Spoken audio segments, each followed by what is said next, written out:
In the Beginning, original mix, featuring Brittany Egbert by James Egbert in the beginning 2012. Welcome back to Hybrid Theory. I'm Aurian Archive, and we're about to jump into some weeds. We're going to start off, though, with an update of sorts, and not necessarily the pictures that are on the screen right now. Instead, we're going to start with the subject of dog fooding.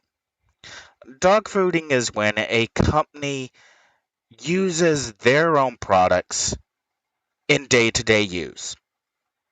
It's when a software developer uses the tools that they wrote to make their software. It's when a company uses their own internal products because they want to, because that's how they make better products. And the subject of this is actually a particularly looping video, uh, a camera test, if you will. This is a Samsung television. More specifically, it's my Samsung television. Oh, it's a curved screen. I really do like curved screens for glare control. They are much better at getting a good angle, especially if you've got an odd room or odd lighting conditions. They do handle glare significantly better than flat screens, and they are also easier to use in a practical sense. Getting behind a television to work on wires is a lot easier with a curved screen than it is with a flat screen. If you don't have a lot of space to work with, it, curved just it's better for practical usage scenarios. Now, that was one of the reasons why I bought this television. Samsung is legendary for image quality. And don't get me wrong, the image quality on this television is astoundingly good.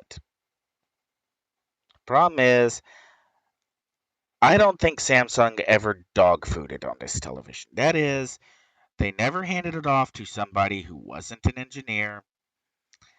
They never took it home and used it for any length of time. They just put slapped some software together, called it a day, and moved on. I consider this television software platform to be broken, as in unusable, as in if I knew how bad it was going to be before I had bought it, I wouldn't have bought it. And I got into it with Samsung support on Twitter. And my final parting line is when I figure out a way to film this television where it's easy to see what is going on, what is happening, then I will do a video covering what's wrong with this television, why Samsung's software stack is terrible from the ground up. And this is a quick camera test I did on that. And some of what I'm going to go into, you can already see in the quick test of the settings that I'm going through. But this is just a start to make sure that this works. Now, part of this is possible from the phone that I am using that does offer to film in a sketch mode. Now, I actually came to like this, and reason why I decided to test this mode is that it really does help deal with the glare, the lighting conditions, and it does highlight what's really around the television. The soundbar is still defined, the cables are still defined, the game consoles are still defined.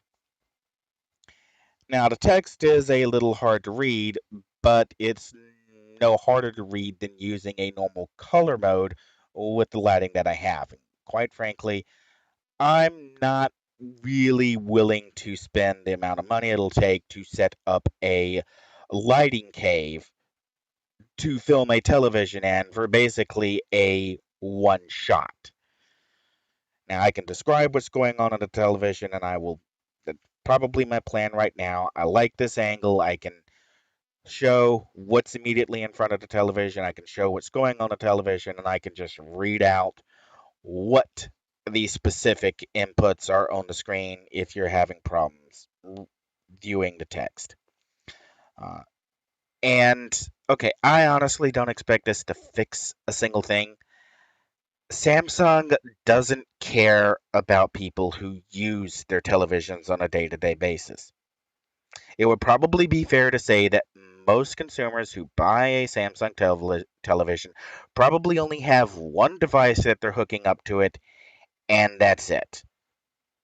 Samsung televisions are not for hardcore users. So the video that I'm going to make is honestly going to be targeted more at companies that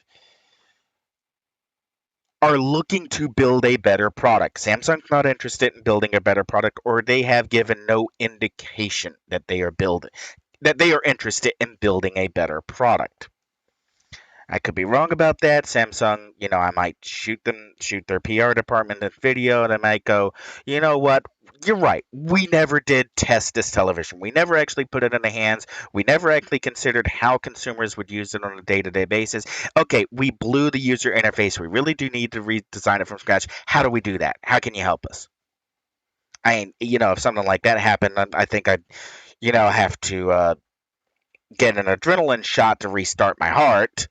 I just don't see it happening, but I can see other companies. I can see Vizio, for example, aggressively pursuing anything that'll make their televisions better to use. There's been a couple others. There's a name out there that just give me a second while I go grab it. Wasn't really planning on spending this long talking about this television and Samsung, but AOU Optronics. They might be interested in, well, what can we do to make a gamer oriented display? What can we do on a hardware front, on a software front to make a better television that people will want to buy?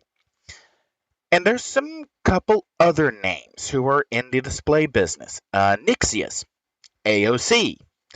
They're not really making television, but they are making large format displays. Scepter's another one.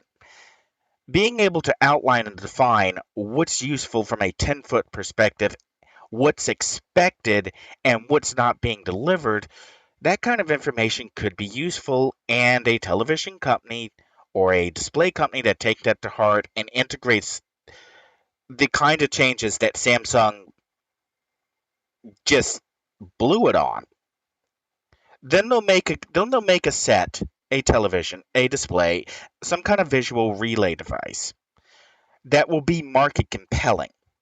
And that's really the key here is not necessarily you may not be able to compete with Samsung on the display quality. Samsung spends a significant amount of cash figuring out how to maximize the quality of the display. They spend a lot of money figuring out the actual particulars of the panels, and there are a large large number of displays out there, televisions, monitors, whatever, that are very